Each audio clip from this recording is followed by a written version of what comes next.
Late we start today's lecture बच्चे।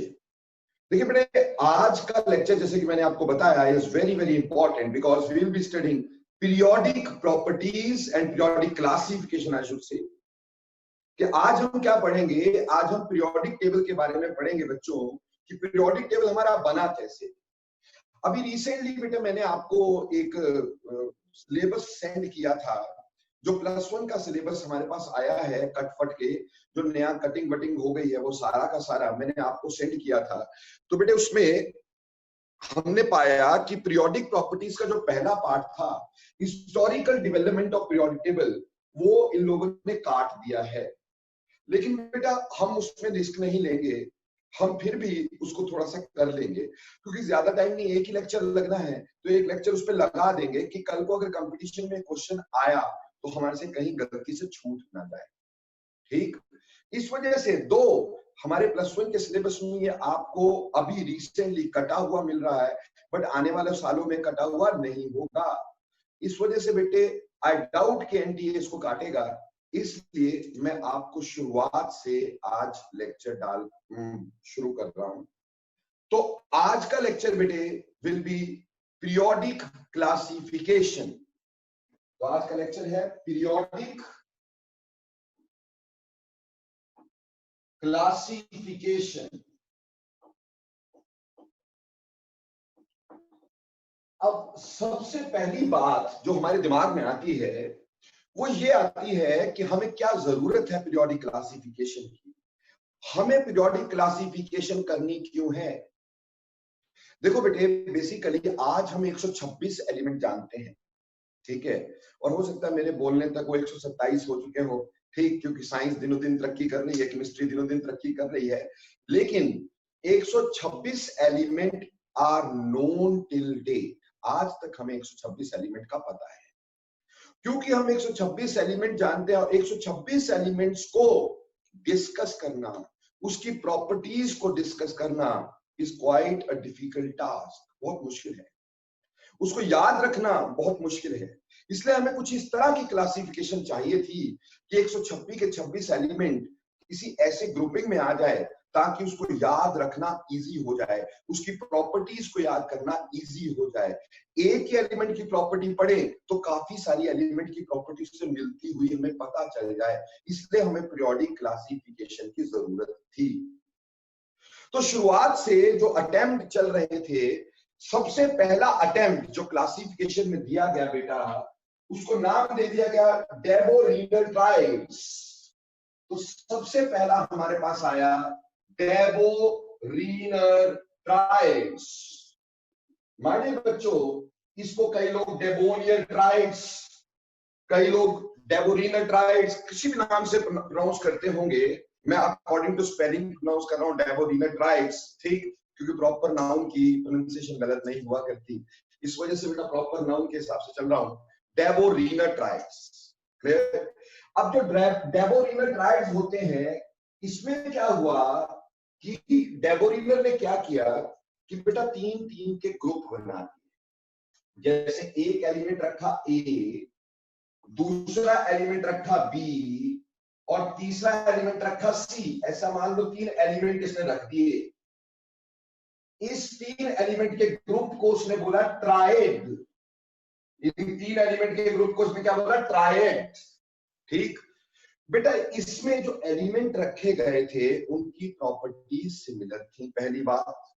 यानी पहली बात तो इसकी स्पेशलिटी क्या थी कि properties of all 3 properties are similar.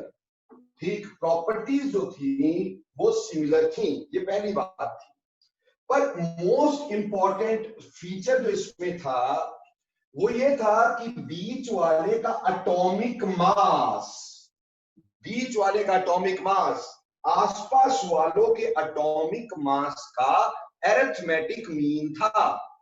यानी एटॉमिक मास ऑफ बी, बेटा ए जो है ना, बड़े वाला ए, ये हमें एटॉमिक मास शो करता है। Atomic mass of B should be atomic mass of A plus atomic mass of C divided by 2। यानी जो बीच वाला एलिमेंट है उसका एटॉमिक मास इन दोनों के एटॉमिक मास का अर्थमेटिक मीन है। जैसे मैं एक ट्राइड के बारे में आपसे डिस्कस करता हूं, जैसे इसका पहला ट्राइड हमारे पास एक आया, लिथियम सोडियम पोटाशियम। ये एक ट्राइड इसने बना के दिया हमें, लिथियम सोडियम पोटाशियम। ठीक है जी। अब लिथियम का जो एटॉमिक मास होता है बच्चे, लिथियम का एटॉमिक मास होता है 7 और पोटाशियम का एटॉमिक मास होता है 39।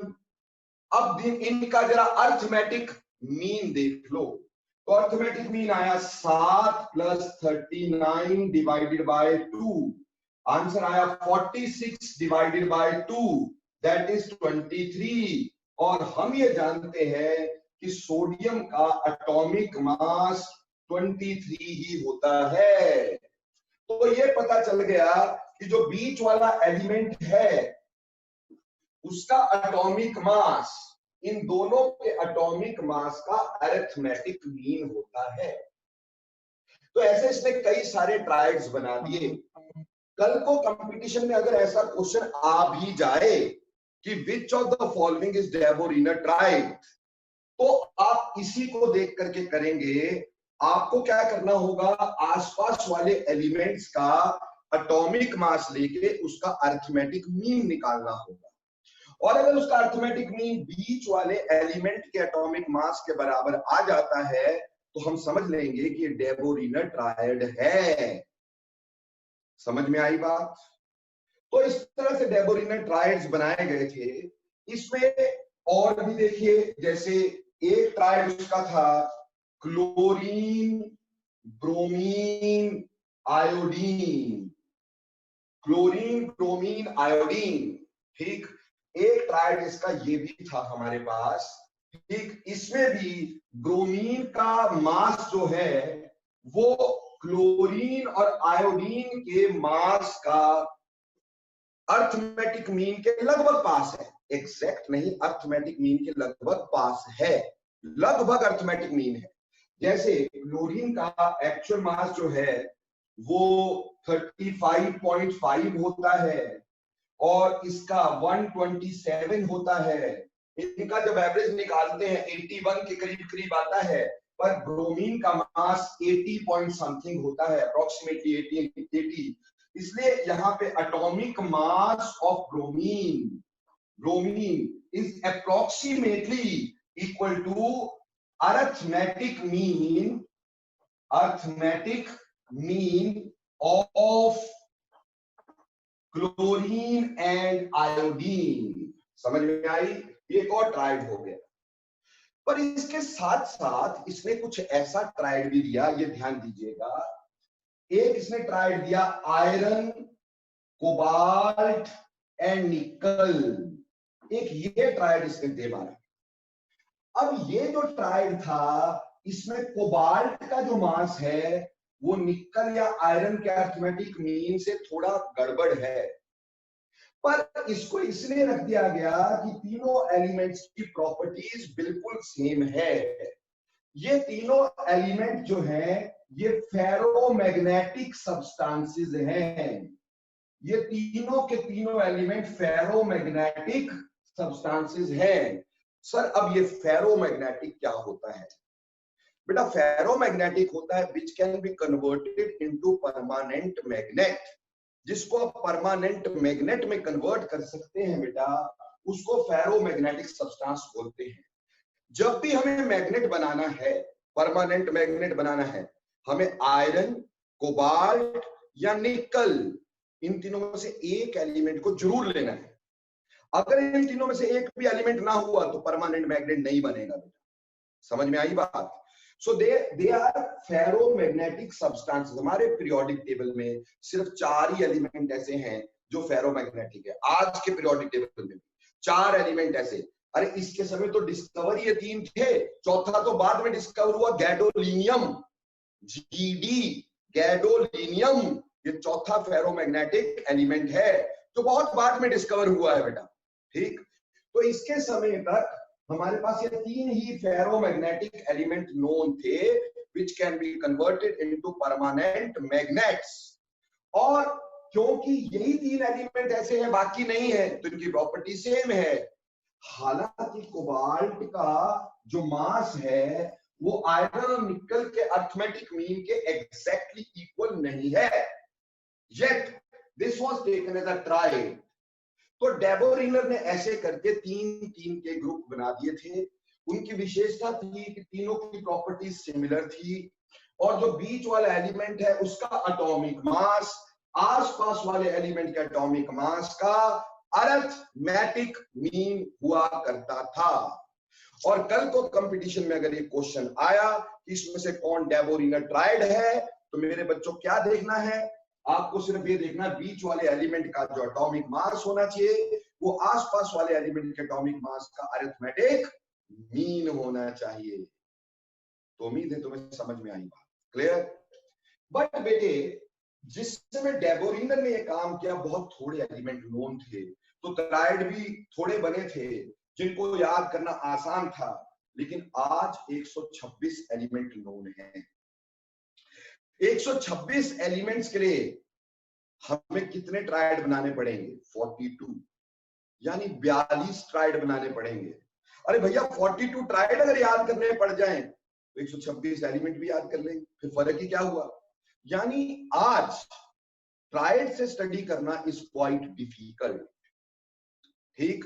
यानी इससे जैसे जैसे एलिमेंट ज्यादा डिस्कवर होते चले गए तो ट्राइड ज्यादा बनते चले गए, जिससे ये क्लासिफिकेशन डिफिकल्ट होती चली गई, यानी इसको याद रखना मुश्किल होता चला गया, इसलिए लोगों ने इसको छोड़ दिया। दूसरी बात इसमें यह भी थी कि it lacks a general common basic. इसमें एक जनरल कॉमन बेसिक नहीं था। बेसिक तो इसका यह होना चाहिए था कि भाई बीच वाला एलिमेंट जो हो उसका मास अर्थमेटिक मीन हो, ये बेसिक होना चाहिए था। पर जैसे ये आया वैसे एक तो ट्राइड और भी है जिसमें प्रॉपर्टी सेम है, लेकिन बीच वाला एलिमेंट जो है उसका मास एग्जैक्टली अर्थमेटिक मीन नहीं है, तो इसकी जनरल कॉमन बेसिक की कमी थी। और मोर ओवर वो छोड़ो, चलो हम मान लेते हैं कि जैसे ब्रोमीन का भी अप्रोक्सीमेटली आया तो कोबाल्ट का भी अप्रोक्सीमेटली आया, चलो हमने मान लिया। पर बेटा इतने सारे ट्राइड याद करना मुश्किल हो जाते थे, तो स्टडी इज स्टिल डिफिकल्ट, इसलिए इसको डिस्कार्ड कर दिया गया। ठीक कि for 126 elements we need 42 triads which are difficult to remember, तो स्टडी ज्यादा आसान नहीं हुई, इस वजह से डेबोरिनर ट्रायड्स वर डिस्कार्डेड। तो ये पहला अटेम्प्ट था डेबोरिनर ट्रायड, उम्मीद है आपको समझ में आ गया होगा। अब डेबोरिनर ट्रायड से जब ये हमने बोल दिया कि बहुत डिफिकल्ट है, नहीं हो पा रहा है हमारे से इतना याद, तो फिर भैया अगला attempt, next attempt to the classification. जो सेकंड अटेम्प्ट आया बेटा 99% टीचर नहीं जानते इसके बारे में, ठीक। जो सेकंड अटेम्प्ट आया वो आया टेल्यूरिक हेलिक्स।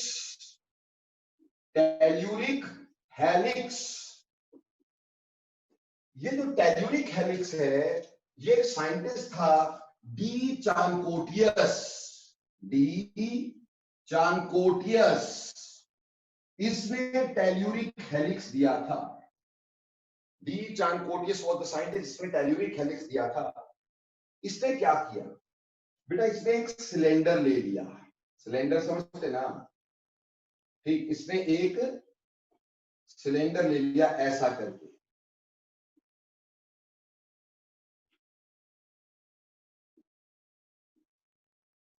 इस सिलेंडर में इसने 16 इक्विडिस्टेंट लाइंस लगाई, 16 इक्विडिस्टेंट लाइंस ऐसे लगा दी, यानी 16 ऐसी लाइंस लगा दी जिनके बीच में डिस्टेंस बराबर था। एक सिलेंडर ले लिया, उसमें 16 इक्विडिस्टेंट लाइंस लगा दी गई, ठीक है जी। और फिर क्या किया, इसके ऊपर से एक स्पाइरल को रन कर दिया at an angle of 45 degree.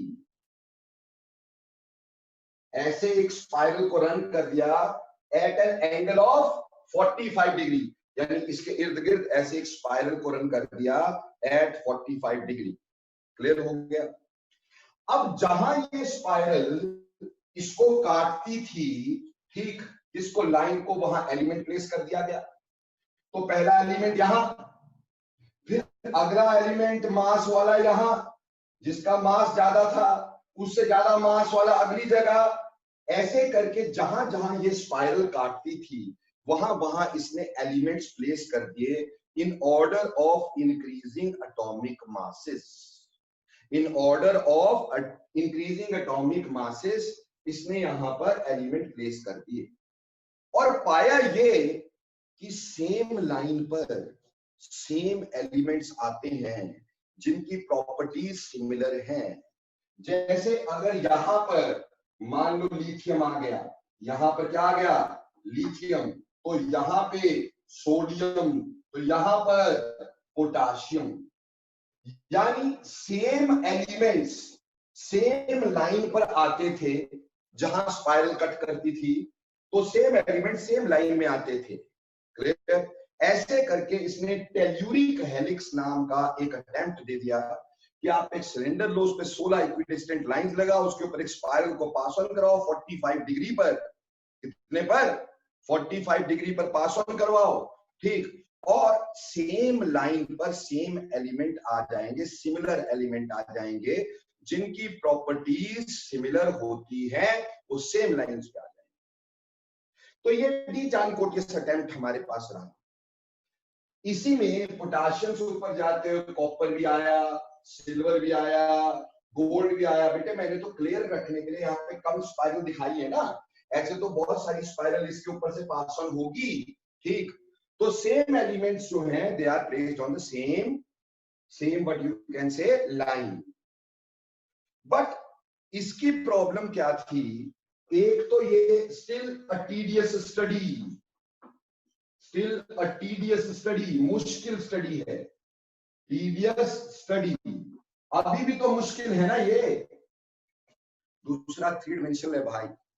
मैंने एक सिलेंडर ले लिया, बोला ये मेरे पास सिलेंडर है जी, इसमें 16 लाइंस मैंने लगा दी, स्पाइरल को रन कर दिया। अब बोला देखो बेटा इस लाइन पे देखो कौन कौन से एलिमेंट आ रहे हैं। अब मैंने बोला जरा इस लाइन पे, जब मैं इस लाइन पे पहुंचा तो इस लाइन पे पीछे छूट गया और हमारे दिमाग से गायब। एक तो ये ऐसे ऐसे दिखाना पड़ता है हमारे को बार बार, ठीक, मुश्किल काम है भाई, और फिर ऐसे याद रखना भी मुश्किल है, ठीक। तो ये थोड़ा सा डिफिकल्ट अटेम्प्ट था, ठीक। और फिर सबसे बड़ी बात क्या हुई कि some dissimilar elements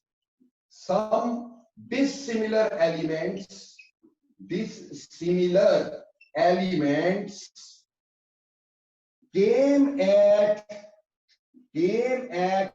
same line।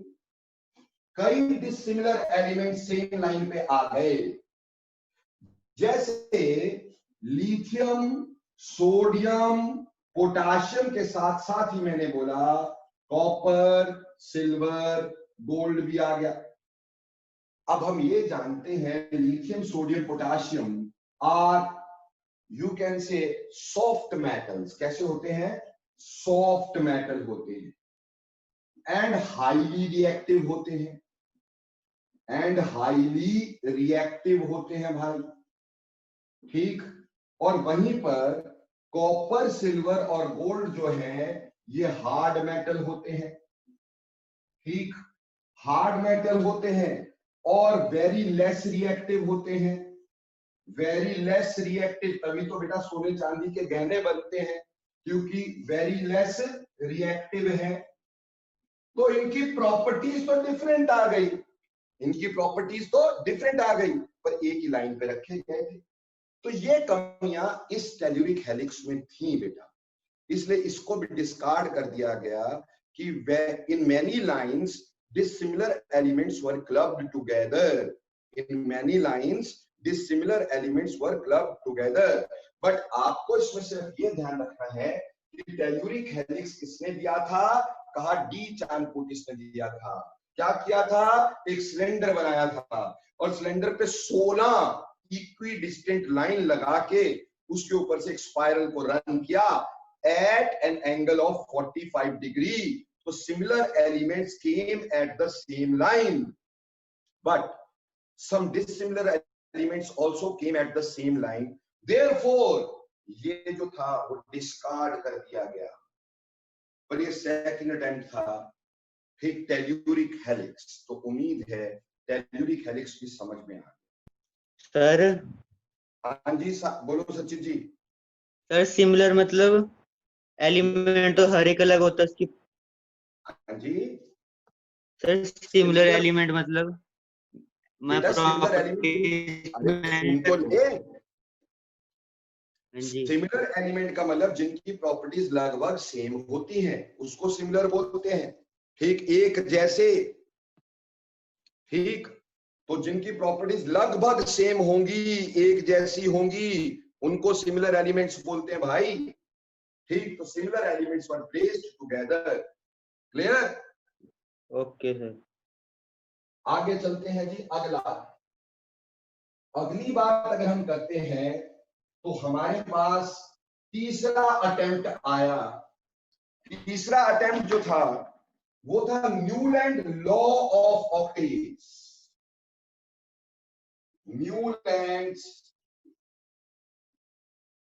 Newlands law of octaves. Newland ने क्या देखा, कहता है कि अगर मैं एलिमेंट्स को एटॉमिक मास के अकॉर्डिंगली लिख देता हूं तो हर 8वें एलिमेंट की प्रॉपर्टी सेम आ जाती है। क्या बोलता है, if elements are placed in order of their atomic masses, every eighth element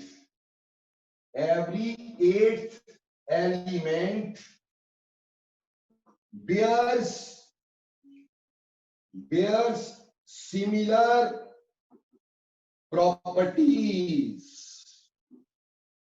ये इसका लॉ हुआ कि अगर एलिमेंट्स को आपने प्लेस कर दिया in the order of their atomic masses तो हर 8वें एलिमेंट की प्रॉपर्टी जो होती है वो सेम हो जाती। Every 8th element bears the same property, similar properties, एक जैसी प्रॉपर्टीज बेयर करता है। जैसे मैं बताता हूं आपको, मान लो हम लिथियम से शुरू करते हैं। लिथियम के आगे बेरिलियम आता है, बेरिलियम के बाद बोरोन आता है, बोरोन के बाद कार्बन, कार्बन के बाद नाइट्रोजन, नाइट्रोजन के बाद ऑक्सीजन, ऑक्सीजन के बाद फ्लोरीन। याद रखें न्यूलैंड के समय तक noble gases still was not discovered. Noble gases नहीं डिस्कवर हुई थी। तो lithium, beryllium, boron, carbon, nitrogen, oxygen, fluorine and then sodium. Sodium की प्रॉपर्टी लिथियम की तरह की थी तो लिथियम के नीचे रख दिया। सोडियम के बाद magnesium, aluminium, silicon, phosphorus, sulphur, chlorine. फिर पोटाशियम की प्रॉपर्टी बिल्कुल सोडियम की तरह ही थी, तो इससे आगे चलेंगे तो हमने देखा कि जैसे लिथियम से 8वां एलिमेंट सोडियम है और उससे अगला 8वां एलिमेंट पोटाशियम है, उसी तरह से इन तीनों की प्रॉपर्टीज क्या हो गई, सेम। ऐसी बेरिलियम और मैग्नीशियम एक दूसरे से 8वें नंबर पर है तो बेरिलियम और मैग्नीशियम की प्रॉपर्टी सेम हो जाएगी। क्लोरीन और फ्लोरीन अपने से 8वें नंबर पर है। देखो फ्लोरीन के बाद 1 2 3 4 5 6 7 और 8वां, तो 8वें नंबर वाला एलिमेंट जो होता है उसकी प्रॉपर्टी सेम होती है।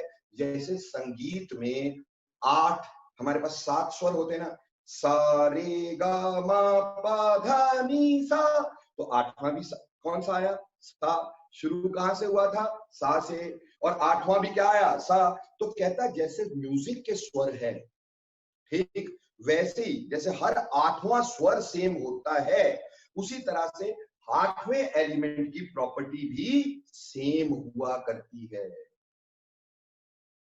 तो लोगों ने इसका बहुत मजाक उड़ाया, बोला ये म्यूजिक थोड़ी है, म्यूजिक में तो चलो आठवां स्वर सेम होता है, ये तो केमिस्ट्री, इसकी मिस्ट्री नहीं पता किसी को, तो ये क्या म्यूजिक बीच में घुसा रहा है।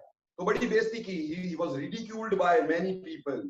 बट इंग्लैंड में एक डेवीज एसोसिएशन है बेटा, डेवीज एसोसिएशन ने इसको डेवीज प्राइज से नवाजा कि ये एक सच में ब्रेक थ्रू है। इसने ये बताया हर आठवें एलिमेंट की प्रॉपर्टी सेम है। तो हम आठवें एलिमेंट को रखते जाएं, क्लब करते चले जाएं, तो हमारे पास सिमिलर एलिमेंट मिल जाएंगे। तो हमें पता होगा लिथियम से आठवां सोडियम, सोडियम से आठवां पोटाशियम, तो पता चल जाएगा कि किसकी प्रॉपर्टी सेम है। इसलिए इन्होंने इसको डेवीज प्राइज दिया, and this attempt was carried on. But इसके ड्रॉबैक क्या थे? ड्रॉबैक सबसे पहला, एक तो ये जो repetition of properties after regular interval होता है ना, इसको बोलते हैं पीरियोडिसिटी। क्या बोलते हैं? Repetition of properties after a regular interval,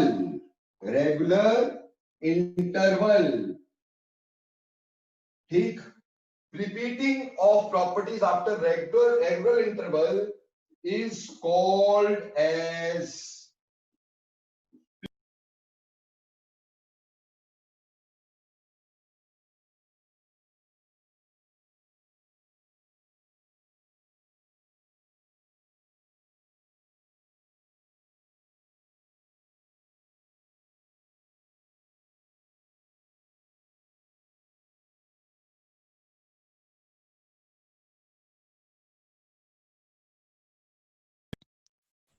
now, am I audible? सारे बच्चे लिखो ऑडिबल। हाँ जी सर। ओके, तो repeating of properties after regular interval, her regular interval के बाद प्रॉपर्टीज का रिपीट होना, इसको पीरियोडिसिटी बोलते हैं बेटा। तो इसमें पीरियोडिसिटी थी, पर इसका ड्रॉबैक था, he cannot explain, he could not explain cause of periodicity. He could not explain cause of periodicity. ये cause of periodicity नहीं बता पाया भाई कि प्रॉपर्टीज रेगुलर इंटरवल के बाद क्यों ऐसे हो जाती हैं। He could not explain cause of periodicity. ये periodicity का cause हमें नहीं बता पाया भाई। He could not explain cause of periodicity. समझ में आया कि ये प्रॉपर्टी सेम क्यों हुई, वो बता ही नहीं पा रहा। So he could not explain the cause of periodicity. Periodicity का cause जो है वो ये एक्सप्लेन नहीं कर पा रहा है, ठीक। और दूसरी बात, जब टाइम के साथ और एलिमेंट डिस्कवर हुए, जैसे नोबल गैस डिस्कवर, अब फ्लोरीन के बाद हमें लिखनी थी नियोन, फ्लोरीन के बाद क्या लिखनी थी? नियोन। जब ये डिस्कवर हुई तो बेटा क्या हो गया कि अब 1 2 3 4 5 6 7 8 9, अब तो 9वां एलिमेंट सेम होने लगा। तो जब more and more element discover हुए तो फिर 8वें एलिमेंट की प्रॉपर्टी सेम नहीं रही, कई जगहों पे 9 में की, कई जगहों पे कोई और की। तो कहने का मतलब, after the discovery of new elements, after the discovery of new elements, discovery of new elements, this law does not hold true, ठीक है। After the discovery of new elements, बहुत सारे नए एलिमेंट डिस्कवर हुए और उसकी वजह से इसकी प्रॉपर्टी प्रॉपर्टीज बेटा पुरानी वाली सेम नहीं रही, 8वें एलिमेंट की प्रॉपर्टी सेम नहीं रही, तो ये लॉ जो हो गया वो गलत सिद्ध हो गया, जब और बहुत सारे एलिमेंट जो हो गए वो डिस्कवर हो गए। तो बेटा न्यूलैंड लॉ भी समझ में आ गया होगा। तो फटाफट से अब नीचे लिखना यस और नो। तो आपको मैंने 3 अटेम्प्ट बताए, डेबोरिनोट्राइड्स, ठीक, टेल्यूरिक हेलिक्स और न्यूलैंड लॉ। फटाफट से बताओ ये तीनों समझ में आए कि नहीं आए? यस और नो। Yes sir. सिर्फ यस लिखना है आपने। खास करके बेटा विशाखा बच्चे वेरी गुड, और निखिल आप बताओ बेटा। Yes Nikhil okay. तो ये था न्यूलैंड लॉ ऑफ ऑक्टेव्स। अब चलते हैं आगे बच्चे। देखो बेटे नेक्स्ट जो हमारे पास आ रहा है, अब इसके बाद दुनिया के 2 अलग अलग जगहों पर, अलग अलग कोनों पर 2 बड़े बड़े साइंटिस्ट वर्क कर रहे थे, एक जर्मनी में और एक रशिया में, जिन्होंने पीरियोडिक टेबल की एक्चुअली हिस्ट्री लिखी है, ठीक। तो सबसे पहले हमारे पास यहां पे आया Lothar Meyers attempt, Lothar Meyers attempt. देखो बच्चों लॉथर मेयर अटेम्प्ट की जहां तक हम बात करें, ठीक, लॉथर मेयर अटेम्प्ट, बेटा लॉथर मेयर अटेम्प्ट की जहां तक बात करें, ये जर्मनी में लॉथर मेयर एक साइंटिस्ट था, उसने एक अटेम्प्ट किया। कैसे किया थोड़ा ध्यान देंगे, बहुत इंटरेस्टिंग और बहुत मजेदार है। उसने क्या किया कि एक ग्राफ बनाया बेटा, और ये जो ग्राफ उसने लिया, वो ग्राफ लिया एटॉमिक वॉल्यूम में, atomic volume and atomic mass, atomic mass. X axis पे अपन ने एटॉमिक मास रख लिया, वाई एक्सिस पे एटॉमिक वॉल्यूम रख लिया। जैसे कि कोई भी ग्राफ बनता है वैसे ही ये भी ग्राफ बना होगा।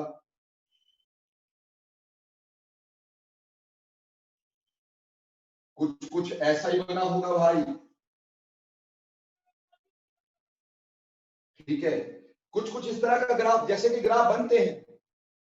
इसने क्या पाया कि अगर इसकी पीक्स की बात करें, ग्राफ की पीक्स पर सारे अल्कली मेटल पाए गए, पीक्स पर सारे अल्कली मेटल पाए गए। सर अल्कली मेटल कौन से होते हैं? तो बेटा याद करो, ली ना की रूबी से फ्रेंडशिप। क्या याद करोगे? ली ना की रूबी से फ्रेंडशिप। ये सारे अल्कली मेटल है, lithium, sodium, potassium, rubidium, caesium, francium. तो पीक पे जैसे यहां लिथियम आ गया पीक पर, तो यहां सोडियम आ गया पीक पर, यहां पोटाशियम आ गया पीक पर, यहां रुबीडियम आ गया पीक पर। तो पीक पर क्या पाए गए? Alkali metals. जो बेटा डिसेंडिंग लाइंस, नीचे को जा रही, डिसेंडिंग लाइंस का मतलब क्या होता है? नीचे को जा रही। जो डिसेंडिंग लाइंस हैं, descending lines, in descending lines में हमें मिले alkaline earth metals, alkaline earth metals. अब सर एल्कलाइन अर्थ मेटल्स क्या होते हैं? तो बेटा याद करो, बेगम का सर बड़ा। क्या याद करोगे? बेगम, गम की जगह मत बोल देना, बेमक का सर बड़ा, सर बड़ा। अरे ये जरूरी नहीं है ऐसे याद करो, अपनी मर्जी से याद कर लेना है। तो इसने पाया जो डिसेंडिंग लाइन, नीचे जा रही लाइन, जैसे यहां बेरिलियम है तो यहां नीचे जाने वाली लाइन पे मैग्नीशियम है, यहां नीचे जाने वाली लाइन पे हमारे पास कैल्शियम है, यहां नीचे जाने वाली लाइन पे स्ट्रोंशियम है। तो डिसेंडिंग लाइंस पे एल्कलाइन अर्थ मेटल है, और जो असेंडिंग लाइंस है, ऊपर जाने वाली लाइंस, असेंडिंग लाइंस जो ऊपर को जा रही हैं, जो ऊपर को जा रही है ना भाई, वहां पे हैलोजन्स हैं, वहां पर हैलोजन्स हैं। अब हैलोजन क्या याद करो, फिर कल बाहर आई आत्मा, क्या याद करोगे, फिर कल बाहर आई आत्मा। अरे जैसे मर्जी याद करो यार, अपना बना लो कुछ, ठीक।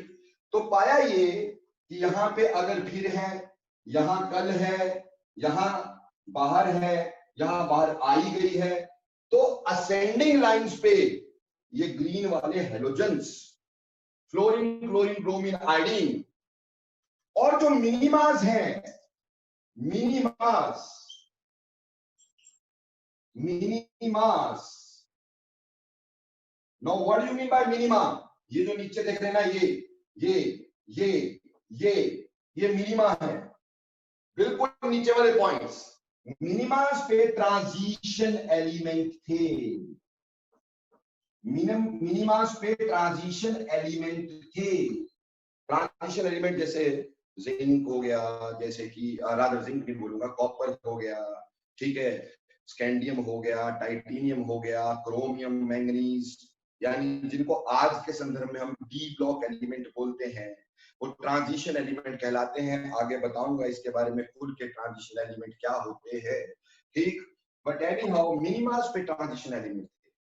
तो जब इसने ग्राफ बनाया तो इसने क्या पाया, इसने पाया कि सेम एलिमेंट्स ग्राफ में सेम पोजीशन पे है। जैसे अल्कली मेटल सभी की प्रॉपर्टी सेम है, तो भैया वो सेम पोजीशन पे है। अल्कलाइन अर्थ मेटल इनकी प्रॉपर्टी सेम है, तो सेम पोजीशन पे। यानी similar elements are occupying similar positions, similar elements are occupying similar positions.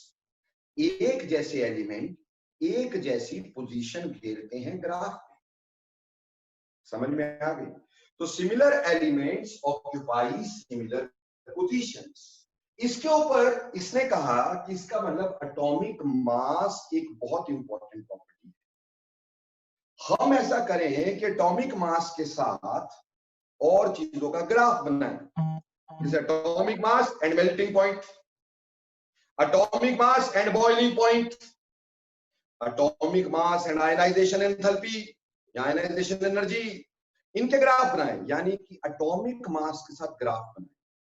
तो सिमिलर एलिमेंट सिमिलर पोजीशन पे आएंगे और हमें पता चल जाएगा इसकी क्या ग्रेडेशन है। तो ऐसे करके इसने कहा कि हम ऐसा करते हैं कि ग्राफ्स बनाया करेंगे एटॉमिक मास के साथ फॉर द डिफरेंट प्रॉपर्टीज। सारी प्रॉपर्टीज का मास बनाएंगे, ग्राफ बनाएंगे विद एटॉमिक मास। तो इस तरह से उसने क्लासिफिकेशन करने की कोशिश की। इसका अपना जो बेटा ग्राफ था वो भूलना नहीं। लॉथर मेयर्स ग्राफ जो था, लॉथर मेयर कर्व, ये बेटे atomic volume versus atomic mass में था। ये बार बार क्वेश्चन आता है पेपर में भाई कि लॉथर मेयर का ग्राफ किस किस के बीच में था, एटॉमिक वॉल्यूम और एटॉमिक मास के बीच में ग्राफ था। फिर पूछा जाता है पीक्स पे उसके क्या था, बोला अल्कली मेटल थे भाई, lithium, sodium, potassium, rubidium, cerium, francium, यानी लीना की रूबी से फ्रेंडशिप। डिसेंडिंग लाइंस पे क्या थे, अल्कलाइन अर्थ मेटल थे, बेकम का असर बड़ा। असेंडिंग पे क्या थे, हाइड्रोजन थे, फिर कल बारात आई अटल की, यहाँ पे फिर कल बाहर आई आत्मा, ठीक। मिनिमा ट्रांजिशन एलिमेंट्स, ठीक। तो बेटे इसने बोला कि ऐसे ही ग्राफ बनाओ डिफरेंट प्रॉपर्टीज के विद एटॉमिक मास, तो you will get properties gradation, property की ग्रेडेशन आपको पता चल जाएगा। बट अगेन ग्राफ्स जो होते हैं हमें जब भी बनाने होते हैं, they has to be experimentally formed. Graph कोई मर्जी थोड़ी जहां मर्जी बना दो, अरे ये तो एक्सपेरिमेंटली एक एक वैल्यू देख के डॉट लगा के फिर ग्राफ बनाए जाते हैं। तो ये एक्सपेरिमेंट, अब हर प्रॉपर्टी के लिए पहले एक्सपेरिमेंट करो, ठीक, फिर उसकी ग्राफ बनाओ और फिर देखो किसका सिमिलर है किसका नहीं। So it was a difficult study, it was a difficult study because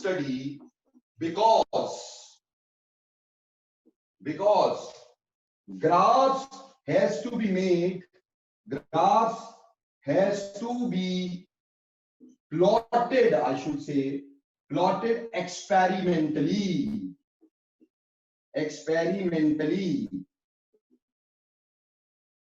ठीक, एक तो ग्राफ एक्सपेरिमेंटली बनाओ दोस्तों, चलो बना भी लिए, कितने ग्राफ याद रखोगे?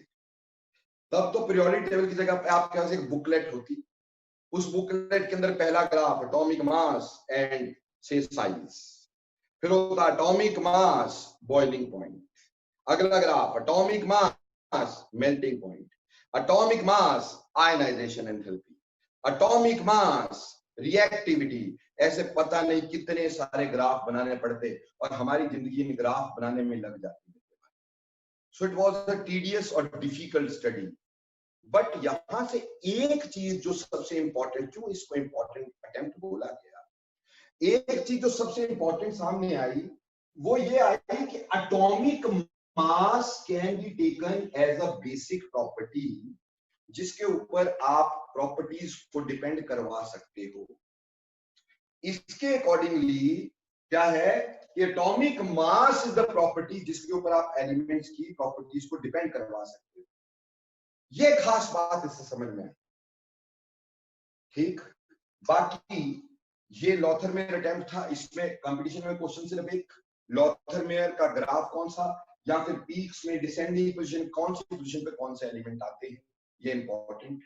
और ये डिस्कार्ड क्यों कर दिया गया, it was a difficult study because graphs को एक्सपेरिमेंटली बनाना पड़ता और बहुत सारे ग्राफ बन जाते, वो हमारे लिए पॉसिबल नहीं था याद रखना, इसलिए हमने इस अटेम्प्ट को भी याद नहीं रखा और हमने इसको मिटा दिया। तो ये लॉथरमेयर अटेम्प्ट आया और गया। अब आया दुनिया में सबसे इंपॉर्टेंट अटेम्प्ट, दुनिया का सबसे इंपॉर्टेंट अटेम्प्ट। बेटा अपने माइक्स बंद करें प्लीज। सर इसकी रिकॉर्डिंग्स कहाँ पे मिलती हैं? बेटे आपको मैं खुद ही लिंक भेजता हूँ, पर एक्चुअली मेरा एडिटर छुट्टी पे था तो इसलिए मैं दो बार इस सिलेक्शन नहीं भेज पा रहा हूँ, अदरवाइज मैं साथ के साथ भेज देता हूँ। तो बेटे आज शाम तक या कल मॉर्निंग तक आपको लिंक मिल जाएगा आपके व्हाट्सएप पे। Don't worry, be happy, give me a broad smile. Okay, so अब देखो बेटे हमारे पास आगे आ गया मेंडलीव्स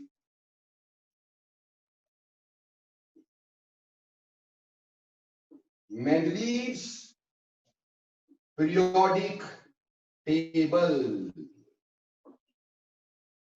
बेटा रशिया में साइंटिस्ट था दिमित्री मेंडलीव, इसने एक ऐसा अटेम्प्ट किया, एक ऐसा पीरियोडिक टेबल बनाया जिसको हमने 150 साल तक यूज किया। मेंडलीव को कहा जाता था man ahead of his time. ये बंदा गलती से यहां पैदा हो गया, इसको 200 साल बाद पैदा होना चाहिए था, क्योंकि ये वो बातें करता था जो 200 साल बाद लोगों को पता चली, ठीक, जो बाद की बातें थी। ठीक, तो मेंडलीव ने क्या किया, एक अपना पहले तो लॉ दिया जिसको बोलते हैं Mendeleev periodic law, Mendeleev periodic law.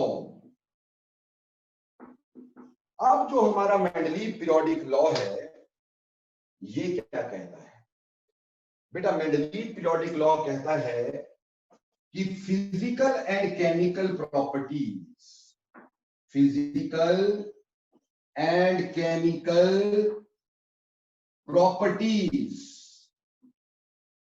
of an element is periodic function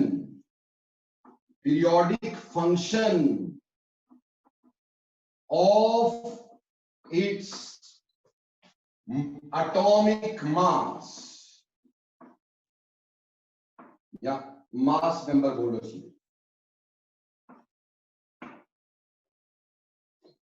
या एटॉमिक मास लिखो, मास नंबर मत लिखो, मास नंबर एटॉमिक मास में फर्क होता है। क्या बोला? Physical and chemical properties of N element is periodic function of its atomic mass. यानी एलिमेंट्स की जो फिजिकल और केमिकल प्रॉपर्टीज होती हैं ये उसके एटॉमिक मास पे डिपेंड करती हैं। और पीरियोडिक फंक्शन का मतलब कि आफ्टर रेगुलर इंटरवल ये अपने आप को रिपीट करती है, यानी इसमें पीरियोडिसिटी। पीरियोडिसिटी क्या समझाई थी मैंने बोला था repetition of properties after regular interval. तो ये कहता है कि फिजिकल और केमिकल प्रॉपर्टी जो एलिमेंट्स की होती है ये periodic function of atomic mass होती है, यानी एटॉमिक मास पे डिपेंड करती हैं और आफ्टर रेगुलर इंटरवल अपने आप को रिपीट करती है, दोबारा से एक जैसी हो जाती है। समझ में आई बात? तो ये लॉ इसने दिया कि पीरियोडिक प्रॉपर्टीज, जितनी भी प्रॉपर्टीज हैं किसी भी एलिमेंट्स की, सारे एलिमेंट्स की properties are periodic function of their atomic mass, atomic mass पे डिपेंड करती है और पीरियोडिकली अपने आप को रिपीट भी करती है। तो उसने बेस बना दिया एटॉमिक मास। उसने क्या किया? एलिमेंट्स को प्लेस किया in order of increasing atomic masses. He placed elements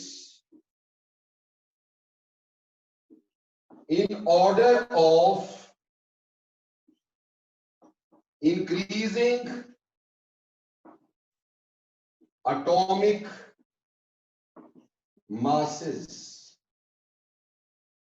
उसने एलिमेंट्स को रखा in the order of increasing atomic mass. But कैसे? बेटा ये बहुत इंपॉर्टेंट बात, उसने कुछ हॉरिजॉन्टल लाइंस बनाई, हॉरिजॉन्टल रोज, ऐसे करके हॉरिजॉन्टल रोज बनाई। बेटा इन हॉरिजॉन्टल रोज को उसने नाम दिया सीरीज। ये जो हॉरिजॉन्टल रोज थी, हॉरिजॉन्टल रोज, इसको क्या नाम देता है? ये सीरीज, इसको सीरीज का नाम देता है। और बाद में इसी सीरीज को हम पीरियड बोलने लगे, क्योंकि इस हॉरिजॉन्टल लाइन के खत्म होते ही अगली बार जब शुरू करते हैं तो प्रॉपर्टी सेम आ जाती है, इसलिए इसको पीरियड भी बोलना शुरू कर दिया। ऐसे ही कुछ वर्टिकल कॉलम्स लगा दिए, ऐसे ही कुछ वर्टिकल कॉलम्स लगा दिए।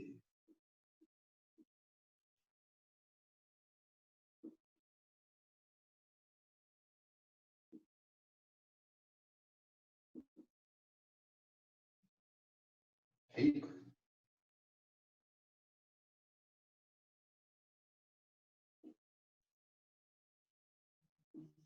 ये जो वर्टिकल कॉलम थे, इन वर्टिकल कॉलम्स को इसने नाम दे दिया वर्टिकल कॉलम्स।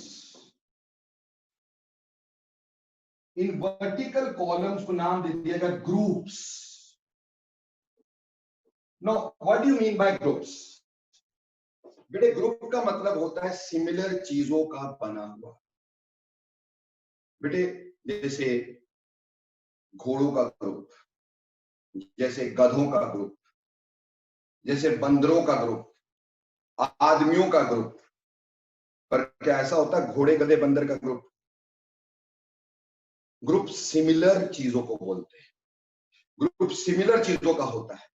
तो यानी उसकी वजह से जो खाने बने, तो जो वर्टिकल खाने हैं उसमें सिमिलर एलिमेंट्स को प्लेस किया जाएगा, उसमें सिमिलर एलिमेंट्स को प्लेस किया जाएगा। जैसे देखो, मान लेते हैं, ऐसा है नहीं पर मान लेते हैं, यहां लिथियम रखा, यहां beryllium, boron, carbon, nitrogen, oxygen, fluorine. तो सिमिलर आगे आ गया हमारे पास सोडियम, उसको यहां रख दिया। उसके बाद सिमिलर आया पोटाशियम, उसको यहां रख दिया। ऐसे यहां पे मैग्नीशियम और कैल्शियम, उसको यहां रख दिया। समझ रहे हो मेरी बात? यानी सिमिलर एलिमेंट्स को सिमिलर जगह पे प्लेस कर दिया। यहां lithium, sodium, potassium, similarly beryllium, magnesium, calcium. ठीक, ऐसे करके उसने कुछ हॉरिजॉन्टल रोज बनाई जिनको पीरियड बोला, कुछ वर्टिकल कॉलम्स बनाए जिनको हमने ग्रुप्स बोला, और एलिमेंट्स उसमें प्लेस कर दिए इन order of increasing atomic masses, और सिमिलर एलिमेंट्स को एक के नीचे एक रखा। सिमिलर एलिमेंट्स को एक के नीचे एक रखा, तो उससे हमारे को सिमिलर एलिमेंट एक ही जगह मिल गया, एक ग्रुप मिल गया। अगर इसकी प्रॉपर्टी समझ में आ गई तो सभी की आ गई। इस तरह से मेंडलीव के समय में 63 elements were known. At the time of Mendeleev, 63 elements were known. 63 elements were known. हमें 63 एलिमेंट्स का ज्ञान था at the time of Mendeleev. उसको रखने के लिए उसने हमारे पास बनाए 8 ग्रुप्स, 8 ग्रुप्स, और 12 सीरीज ओरिजिनली थी। ओरिजिनली 12 सीरीज थी, जो बाद के साइंटिस्ट ने क्लब करके 7 बना दी थी। Later on change to 7, but originally 12 series बनाई हुई थी, 12 हॉरिजॉन्टल रोज थी, ठीक, और 8 ग्रुप थे। ग्रुप को उसने नाम, जो एक एक ग्रुप था, ग्रुप जो थे एक एक ग्रुप, वो 2 सब ग्रुप में बटा हुआ था। सब ग्रुप 1, जिसको सब ग्रुप ए बोला जाता था, और सब ग्रुप बी बोला जाता था। सब ग्रुप ए एंड सब ग्रुप बी।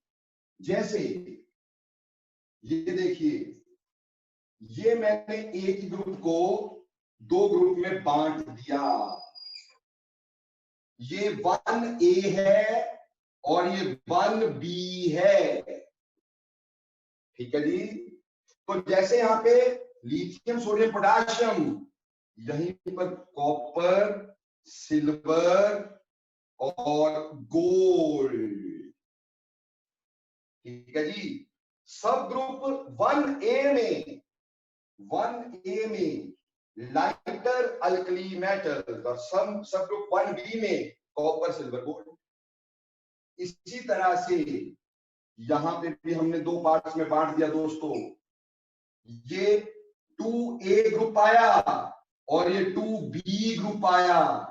बेटा 2A में बेरिलियम, मैग्नीशियम, कैल्शियम, 2B में zinc, cadmium and mercury. Zinc, cadmium, mercury. ऐसे करके एक एक ग्रुप के सब ग्रुप बनाए गए थे बेटा जी। बेटे, आप लोग के पास एनसीईआरटी होगी, या कोई भी बचपन की किताब होगी, या कोई भी किताब ऐसी हो जिसमें पीरियोडिक टेबल आजकल का दिया है। आजकल के पीरियोडिक टेबल को देखोगे ना बेटे, तो उसमें ग्रुप लगाए होते हैं ऊपर, 1 2 3 4 5 6 7 8 18 ग्रुप्स होते हैं, लेकिन उसके साथ एक रोमन अंकों में लिखा होता है 1A 1B 2A 2B, ऐसे करके भी लिखा होता है। वो जो 1AB लिख देखोगे ना, एनसीईआरटी देखना, एनसीईआरटी में पीरियोडिक टेबल दिया होगा ना, उसमें देखना, या कोई भी बुक आपने खरीदी होगी उसमें देखना, जहां 1A वो मेंडलीव वाले ग्रुप थे, जिसको आज हम आज उसको 1 2 3 4 5 बोलते हैं, पर मेंडलीव ने उसको 1A 1B ऐसे करके बोला। ऐसे करके उसने 63 एलिमेंट्स जो थे, ठीक, वो 63 एलिमेंट्स जो थे वो इसने एज इट इज रखे, ठीक है जी। और उसमें कुछ जगहें खाली मिली, जैसे बोरोन के नीचे एक जगह खाली मिली, ये खाली जगह बोरोन के नीचे। ठीक, ऐसे ही बोरोन, अल्मुनियम, अल्मुनियम के नीचे भी जगह खाली मिली। जो अल्मुनियम के नीचे जगह खाली थी उसको नाम दे दिया गया ईका अल्मुनियम। ईका अल्मुनियम। ऐसे ही सिलिकॉन के नीचे भी जगह खाली मिली और उसको नाम दे दिया गया ईका सिलिकॉन। ऐसे बोरोन के नीचे यहां पे बी ग्रुप में जगह खाली मिली, उसका नाम दे दिया गया ईका बोरोन। ईका का मतलब ई के ए, ईका अल्मुनियम, यानी कुछ खाली spaces, some vacant spaces, vacant spaces like eka aluminium, eka silicon, eka boron etcetera. कुछ खाली प्लेसेस बने। उस खाली प्लेसेस में उसने ऐसे ईका अल्मुनियम वगैरह इसलिए लिखा, ईका का मतलब होता है अलाइक, सेम। उसने बोला ये एलिमेंट अभी डिस्कवर नहीं हुए, उस समय ये एलिमेंट डिस्कवर नहीं थे, तो ये एलिमेंट डिस्कवर नहीं हुए हैं, फ्यूचर में डिस्कवर होंगे। पर उसकी सारी प्रॉपर्टीज बता दी कि उसका मेल्टिंग पॉइंट लगभग इतना होगा, उसका बॉइलिंग पॉइंट लगभग इतना होगा, उसकी आयनाइजेशन एंथैल्पी लगभग इतनी होगी, एटसेट्रा एटसेट्रा। बच्चा पैदा हुआ ही नहीं, उससे पहले उसकी जन्म कुंडली बना दी कि सारी जिंदगी में क्या करेगा। तो अभी तो उसको बोला गया man ahead of his time. भाई अभी एलिमेंट डिस्कवर हुआ ही नहीं, प्रॉपर्टी उससे पहले बता दी। और ये ईका अल्मुनियम बेटा बाद में डिस्कवर हुआ under the name of gallium. और ये पाया गया कि गैलियम की वो सारी प्रॉपर्टीज थी जो ईका अल्मुनियम की थी, और यहां पे हमने बाद में गैलियम रख दिया। ऐसे ईका सिलिकॉन बाद में डिस्कवर हुआ जर्मेनियम के नाम से। ईका सिलिकॉन बाद में डिस्कवर हुआ जर्मेनियम के नाम से। ईका बोरोन बाद में डिस्कवर हुआ स्कैंडियम के नाम से। पर पहले कुछ खाली जगहें थी, these were vacant spaces, vacant spaces left by Mendeleev. तो मेंडलीव ने एक खाली जगह छोड़ी हुई थी और कहा ये एलिमेंट अभी डिस्कवर होने हैं, इसकी प्रॉपर्टीज सारी बता दी, लेकिन एलिमेंट डिस्कवर नहीं हुए थे, जगह खाली। जो इसका 8वां ग्रुप है, देखो ये 1 2 3 4 5 6 7, 8वें ग्रुप में 3 का आयरन कोबाल्ट निकल, ऐसे 3 एलिमेंट इकट्ठे, ऐसे इसके नीचे। तो 8th ग्रुप में, ठीक, ये ग्रुप 1, ये 2, ये 3, ये 4, ये 5, ये 6, ये 7 रोमन अंकों में दिए हैं, और ये 8 ग्रुप में 3 एलिमेंट का ग्रुप है, 3 एलिमेंट क्लब किए गए, ठीक है जी, जिसको बोला आयरन कोबाल्ट और निकल। ऐसे आयरन पूरी फैमिली यहां, कोबाल्ट पूरी फैमिली यहां, निकल सारी फैमिली यहां। बेटा ये आयरन कोबाल्ट निकल वाली जो फैमिलीज होती हैं, ये तीनों इकट्ठी 8th ग्रुप में रखी। इस 8th ग्रुप को बोला गया हाइड्राइड गैप। क्या बोला गया? हाइड्राइड गैप, जो आज के पीरियोडिक टेबल में भी हाइड्राइड गैप कहलाता है। हाइड्राइड गैप का मतलब जो हाइड्रोजन से डायरेक्ट रिएक्ट नहीं करते, which do not react directly with hydrogen। Iron कभी भी हाइड्रोजन के साथ डायरेक्टली रिएक्ट नहीं करता, ना ही कोबाल्ट डायरेक्टली हाइड्रोजन के साथ रिएक्ट करता, ना ही निकल डायरेक्टली हाइड्रोजन के साथ रिएक्ट करता है, इसलिए इसको हाइड्राइड गैप बोला गया था। ये 3 एलिमेंट्स इकट्ठे 8th ग्रुप में थे, ठीक।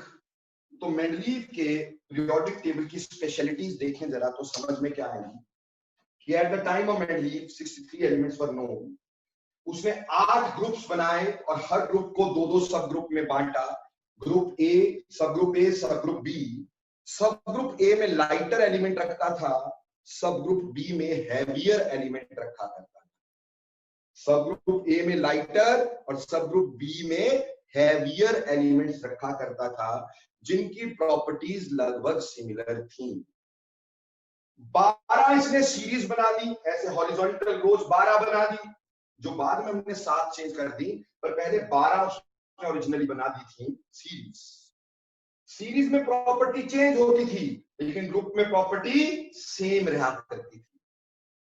उसमें से 8 ग्रुप्स थे, 8 में से हर ग्रुप को 2-2 पार्ट में बांटा, लेकिन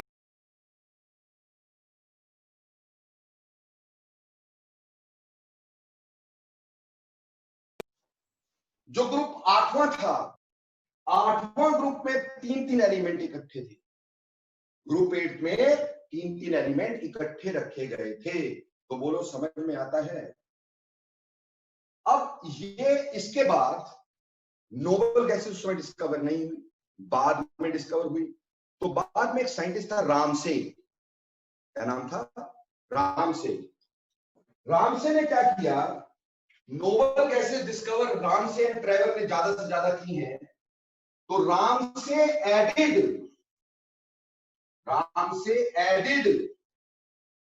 ग्रुप 0 containing noble gases।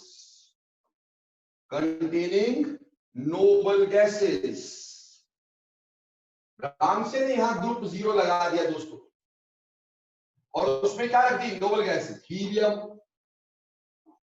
ठीक है जी, नियोन, आर्गन, जो भी डिस्कवर हुई वो 0 ग्रुप में रामसे ने ऐड कर दी, ठीक है जी। तो 0 ग्रुप बाद में ऐड हुआ, रामसे ने ऐड किया, और उसमें सिर्फ क्या रखी? Noble gases. तो ये मेंडलीव का अटेम्प्ट हमारे पास रहा कि मेंडलीव ने बड़े अच्छे तरीके से कुछ ग्रुप्स और कुछ पीरियड बनाए। ग्रुप्स में सिमिलर एलिमेंट थे, पीरियड में डिसिमिलर एलिमेंट हुआ करते थे, और पीरियड हमें बताता था कितने समय के बाद प्रॉपर्टी सेम हो जाएगी। ठीक, सिमिलर प्रॉपर्टी वाले एक ही ग्रुप में एलिमेंट रख दिए गए, उसके 2 सब ग्रुप भी हो गए, हैवियर एलिमेंट अलग हो गए, लाइटर एलिमेंट अलग हो गए। तो कई सारे फायदे थे इस पीरियोडिक टेबल के बच्चों। तो ये पीरियोडिक टेबल बना के हमारे सामने रख दिया। हालांकि इस पीरियोडिक टेबल की बहुत सारे डिफेक्ट थे, लेकिन उन डिफेक्ट के चलते भी हमने 150 साल तक यही पीरियोडिक टेबल यूज किया बेटा। 150 ईयर ऑलमोस्ट हमने यही पीरियोडिक टेबल यूज किया है बेटा।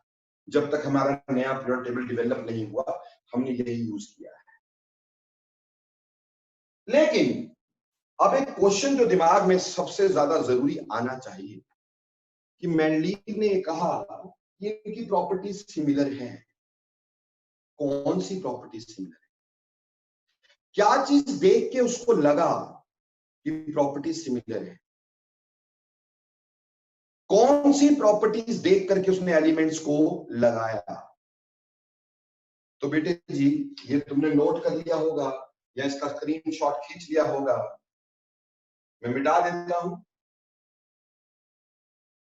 मिटा दूं सर? हाँ जी। सर उस टाइम में 8 ही ग्रुप बने थे तब।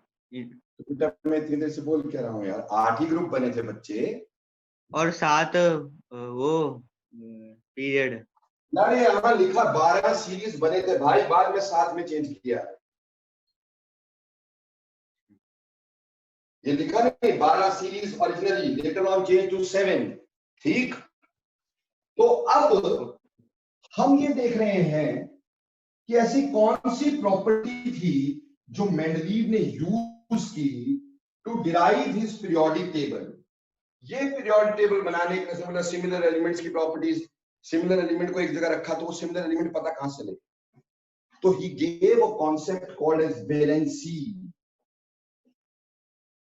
वैलेंसी जो कंसेप्ट है, लिखने में वैलेंस आता है भैया, प्रोनाउंस करने में वैलेंसी आता है। ये जो वैलेंसी है, ये कंसेप्ट मेंडलीव ने दिया। आप में से कोई भी अगर मेरे को वैलेंसी की डेफिनेशन अभी देगा, 1000 रुपए प्राइस राइट नाउ, अभी पेटीएम करूंगा तुम्हारे को 1000 रुपए प्राइस, बोलो दो मेरे को definition of valency. Yes sir जो लास्ट सेल में प्रेजेंट होते इलेक्ट्रॉन। इलेक्ट्रॉन डिस्कवर हो गया था मेंडलीव के समय क्या? हाँ जी बोलो बेटा। Sir, capacity of combining atoms or electrons. चला कैसे पता चला ये कैपेसिटी कंबाइनिंग एलिमेंट की है? सर पढ़ाया था मैम ने। ये सब गलत फलत लेस नॉलेज, ठीक, ये सब उसका नतीजा है मेरे बच्चे। ठीक, तुम जिस टीचर के पास पढ़ रहे हो ना बेटा, अभी तुम्हें धीरे धीरे समझ में आएगा वो है कौन। ठीक, क्या है ये तो टीचर भी तुम्हें पूरा प्रॉपर नहीं बता सकता। वैलेंसी की डेफिनेशन, वैलेंसी एक्चुअली ऐसे थोड़ी 1000 का दे दूंगा बेटा। ठीक, तो ये कभी पूछना किससे वैलेंसी, तो सब यही बोलेंगे combining capacity, electrons in the last shell. अरे तो बाद की बातें हैं यार, वैलेंस शेल इलेक्ट्रॉन्स। वैलेंसी का एक्चुअल डेफिनेशन क्या था? Number of hydrogen atoms that can join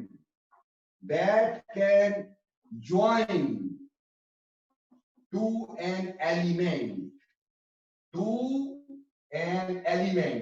एक एलिमेंट को कितने नंबर ऑफ हाइड्रोजन ज्वाइन करते हैं वो वैलेंसी कहलाती है। जैसे पहले ग्रुप की वैलेंसी 1 थी क्योंकि उसका फॉर्मूला EH था। EH मतलब E एलिमेंट और H हाइड्रोजन, यानी हर एलिमेंट के साथ सिर्फ एक हाइड्रोजन ज्वाइन करता था। दूसरे वाले का फॉर्मूला EH2 था, यहां पे 2 हाइड्रोजन एक एलिमेंट के साथ ज्वाइन करते थे, इसलिए वैलेंसी 2 थी। तीसरे का फॉर्मूला EH3 था, यानी इसमें 3 हाइड्रोजन ज्वाइन करते होंगे, तो वैलेंसी जो थी वो थी number of hydrogen atoms that can join to an element. But जैसे आयरन, कोबाल्ट, निकल, इससे तो हाइड्रोजन ज्वाइन ही नहीं करता, इसको हाइड्राइड गैप बोलते हैं। इसलिए उसने एक और बात बोली, बोलता अगर हाइड्रोजन नहीं तो हम बोल सकते थे double the number of oxygen atoms, double the number of oxygen atoms joining to an element। जितने ऑक्सीजन लगे उससे डबल कर लो वो वैलेंसी। जैसे पहले ग्रुप का ऑक्साइड का फॉर्मूला से बनाया E2O, 2 एलिमेंट के साथ एक ऑक्सीजन। अगर 2 एलिमेंट के साथ एक ऑक्सीजन हुआ तो एक एलिमेंट के साथ आधा, आधे का डबल 1, तो मतलब इसकी वैलेंसी 1। इसका फॉर्मूला EO, एक एलिमेंट का एक ऑक्सीजन। अगर एक एलिमेंट के साथ एक ऑक्सीजन तो बेटा उससे डबल 2, वैलेंसी 2। इसी तरह से इसका फॉर्मूला E2O3 रहा होगा। ऐसे ऑक्साइड के फॉर्मूलास और हाइड्राइड के फॉर्मूलास को इसने वैलेंसी के तौर पे लिखा। कहा कि number of hydrogen atom that can join to an element और double the number of oxygen atom that can join to an element is called valency of that element. और जिसकी वैलेंसी सेम है उसको सेम ग्रुप में रखा। जैसे sodium, potassium, hydrogen, sodium, potassium, sodium, lithium, sodium, potassium, copper, silver, gold, इन सब में हाइड्रोजन एक एक ही जुड़ता है, इसकी वैलेंसी 1 1 ही रहती है उस समय। आज तो हमें मालूम ऑक्सीजन इसको अलग भी कर देता है, खैर एनी हाउ वो तो भी डिफेक्ट्स में पढ़ लेंगे। ठीक, तो कहने का मतलब ये है कि वैलेंसी का कांसेप्ट यहां से आया था बेटा, और ये वैलेंसी की एग्जैक्ट डेफिनेशन है जो किसने बतानी नहीं तुम्हारे को। हाँ, लेटर ऑन जब इलेक्ट्रॉन डिस्कवर हो गए तो हमें ये पता चला कि एक हाइड्रोजन एक इलेक्ट्रॉन लेता है, इसलिए हमने बोल दिया कि नंबर ऑफ वैलेंशियल इलेक्ट्रॉन्स, जितने को इलेक्ट्रॉन दे या ले सकता है, नंबर ऑफ इलेक्ट्रॉन गिवन और taken is called as valency. वो तो फ्यूचर की बात, जब इलेक्ट्रॉन डिस्कवर हो गया तब बोला नंबर ऑफ इलेक्ट्रॉन गिवन और टेकन इज वैलेंसी। अदरवाइज तो वैलेंसी की डेफिनेशन ही ये थी, number of hydrogen atom join to an element और double the number of oxygen atom join to an element is called as valency of that element. और इसने जो property ली थी वो थी वैलेंसी। अभी बोलो बेटा, अच्छे से समझ में आया कि मैं क्या क्या बता रहा हूं आपको? वैलेंसी के बेसिस पे इसने अपना प्रॉपर्टी क्या रखी? वैलेंसी। और इन ऑर्डर ऑफ इंक्रीजिंग एटॉमिक मास के ऑर्डर में रखा। इसका लॉ याद रखना, मेंडलीव पीरियोडिक लॉ कहता है physical and chemical properties of N element is periodic function of their atomic mass. Atomic मास बढ़ेगा तो भैया उस हिसाब से हम बढ़े। तो ये हमारे पास वैलेंसी हो गई, ये हमारे पास सब कुछ हो गया, और ऐसे मेंडलीव का अटेम्प्ट आया। अभी फटाफट से मेरे को बोलो, जिसको समझ नहीं आया सिर्फ वही नो लिखेंगे बस।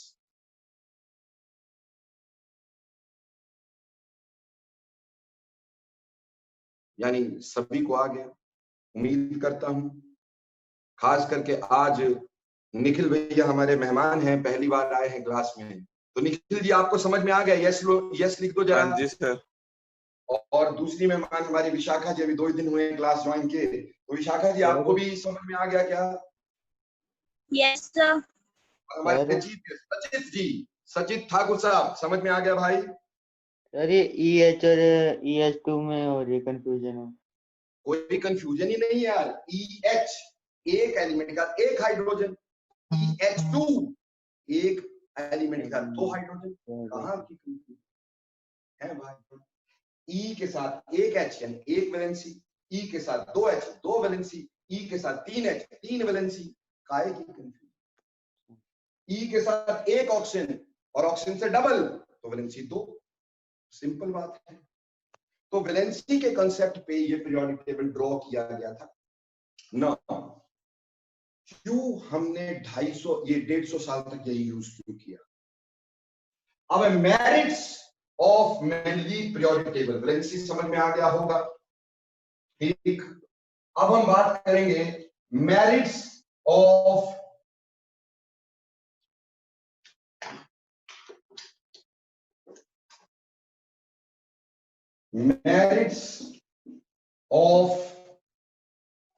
Mendeleev's periodic table. Mendeleev's periodic table.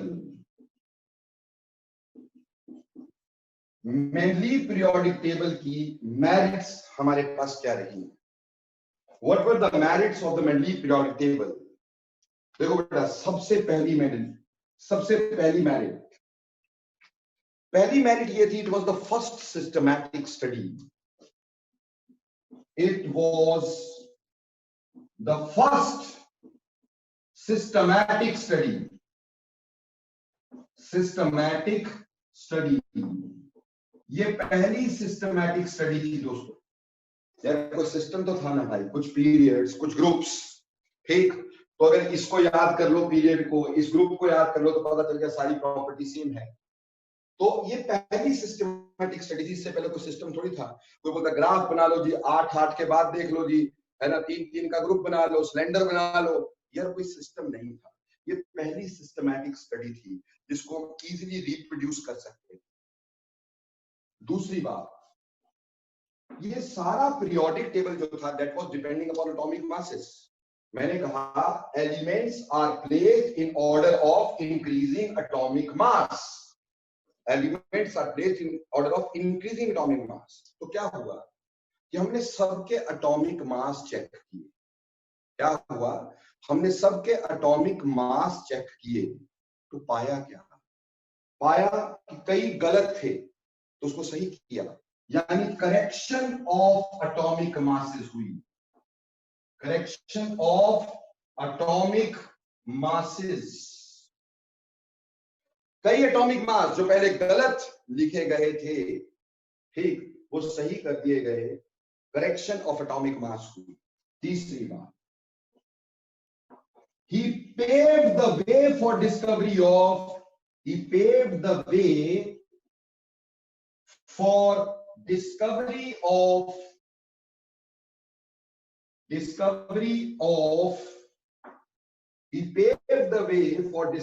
of new elements.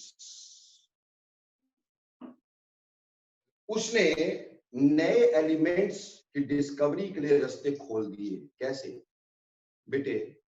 अगर मैं तुम्हें ये बता दूं कि भैया ऐसा है, तुम्हारे घर के चौथे कमरे के फर्श के नीचे सोने का घड़ा दबा पड़ा है, और मेरी काफी ज्यादा यू कैन से भविष्यवाणियां सच होती हों और लोग मेरे पे विश्वास करते हों, तो आप क्या करोगे? आप फटाफट से खोदना शुरू कर दोगे, है ना? उसी तरह से मेंडलीव ने खाली जगहें छोड़ी, बोला अभी एलिमेंट डिस्कवर नहीं हुए, तो साइंटिस्टों को लगा बहुत बढ़िया मौका, ये एलिमेंट डिस्कवर कर डालो। तो उनके एक अपॉर्चुनिटी जो पहले उनकी सोच भी नहीं थी, पहले वो सोचते भी नहीं थे कि और एलिमेंट होंगे, लेकिन जब खाली जगह मिली तो उनको लगा यार और एलिमेंट भी हो सकते हैं। उन्होंने डिस्कवर करने की कोशिश की, तो नए बहुत सारे एलिमेंट डिस्कवर हो गए। पहले 63 थे, आज के डे में 126 डबल हो गए दोस्तों। और ये इसी वजह से, अगर इसने खाली जगह छोड़ी नहीं होती, हम सोचते बस इतनी एलिमेंट है, चलती रहती दुनिया मेरे भाई, लेकिन उसने खाली जगह छोड़ने से क्या किया? डिस्कवरी के लिए साइंटिस्ट को बताया कि डिस्कवर करो न्यू एलिमेंट, अभी इसमें और एलिमेंट आ सकते हैं।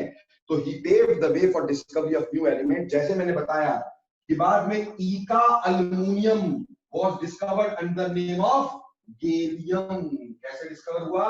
गैलियम के नाम से। उसी तरह से eka silicon later on was discovered as germanium. उसी तरह से eka boron later on was discovered as scandium। ऐसे जहां जहां खाली जगहें थी, उसकी वजह से साइंटिस्ट ने कई सारे एलिमेंट और डिस्कवर कर दिए, और इनके चक्कर में और भी बड़े सारे एलिमेंट डिस्कवर हो गए।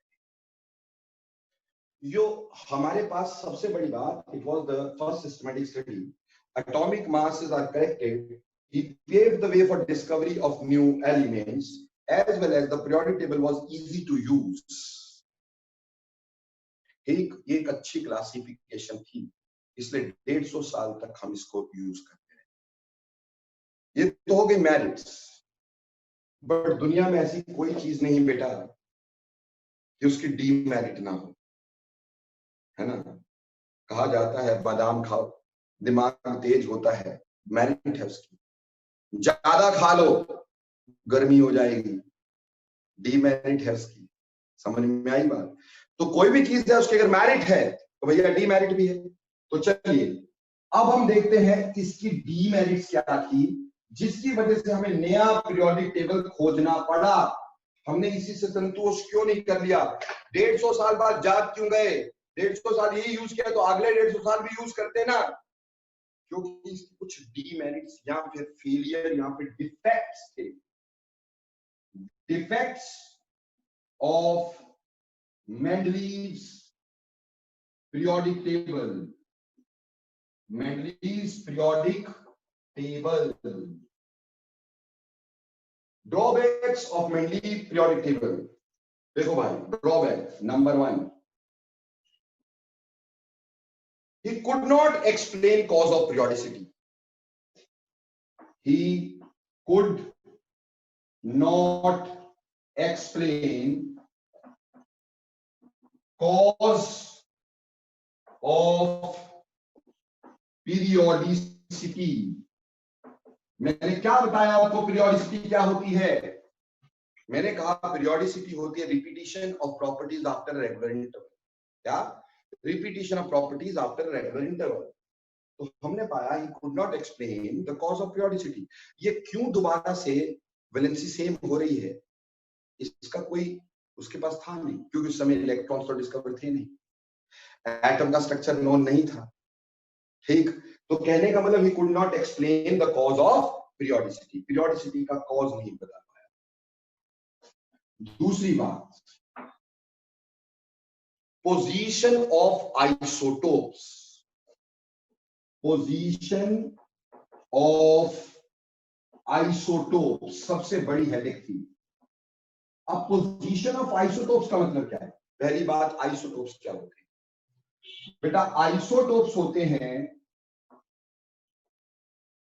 elements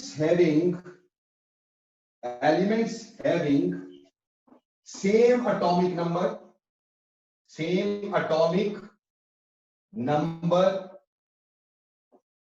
but different mass numbers. Different mass numbers. Same ही एलिमेंट होता है, जब एटॉमिक नंबर सेम तो एलिमेंट सेम, बट उसके मास नंबर अलग अलग। जैसे हाइड्रोजन के 3 आइसोटोप, हाइड्रोजन 1 जिसका एटॉमिक मास भी 1, जिसका एटॉमिक नंबर भी 1, इसको प्रोटियम बोला गया, प्रोटियम। दूसरा हाइड्रोजन 1-2 जिसको बाद में डी भी बोला गया, ड्यूटीरियम। है ये हाइड्रोजन ही, इसको हैवी हाइड्रोजन बोलते हैं क्योंकि एटॉमिक नंबर तो 1 ही है, तो एलिमेंट सेम है लेकिन मास अलग है। इसी तरह ट्रीटियम H13 और ट्रीटियम, ठीक, ये तीसरा आइसोटोप हाइड्रोजन का। ऐसे हमारे पास बहुत सारे एलिमेंट्स के आइसोटोप्स होते हैं। आइसोटोप का मास नंबर अलग अलग है, तो भैया अगर ये मास नंबर के ऊपर बेस्ड है तो हर आइसोटोप की अलग पोजीशन होनी चाहिए क्योंकि उसका मास अलग अलग है। और फिर उसमें प्रॉब्लम क्या होगी, जैसे ऑक्सीजन है, ऑक्सीजन के 3 आइसोटोप 16, 17, 18, 16 मास वाला, 17 मास वाला, 18 मास वाला। फ्लोरीन का मास 19 है, ओके डन, ठीक। अब अगर मान लो हमारे पास कार्बन की बात करें, कार्बन में 12, 13, 14, तो 14 तो नाइट्रोजन का भी है, 14 कार्बन का, तो कौन सा रखें और कौन सा आइसोटोप इसमें लें, और आइसोटोप को अलग अलग पोजीशन क्यों ना दे। टिन है, टिन के मैक्सिमम 10 आइसोटोप होते हैं। टिन के कितने आइसोटोप होते हैं? 10, तो उसको 10 पोजीशन देनी पड़ेगी, और 10 पोजीशन अगर नहीं देनी है, एक ही देनी है, तो कौन से वाले की दे, समझ रहे हैं? तो position of isotopes was big headache. क्यों? क्योंकि आइसोटोप वो होते हैं जिनका मास नंबर डिफरेंट होता है, और ये पीरियोडिक टेबल मास नंबर पे डिपेंड, एटॉमिक मास पे डिपेंड है, तो इनका एटॉमिक मास अलग अलग होता है, तो भैया अलग अलग पोजीशन आनी चाहिए, पर हम ऐसा कर नहीं सकते। और कौन से वाला रखें ये हमें पता नहीं था, तो जबरदस्ती वाली बात हो गई, ठीक।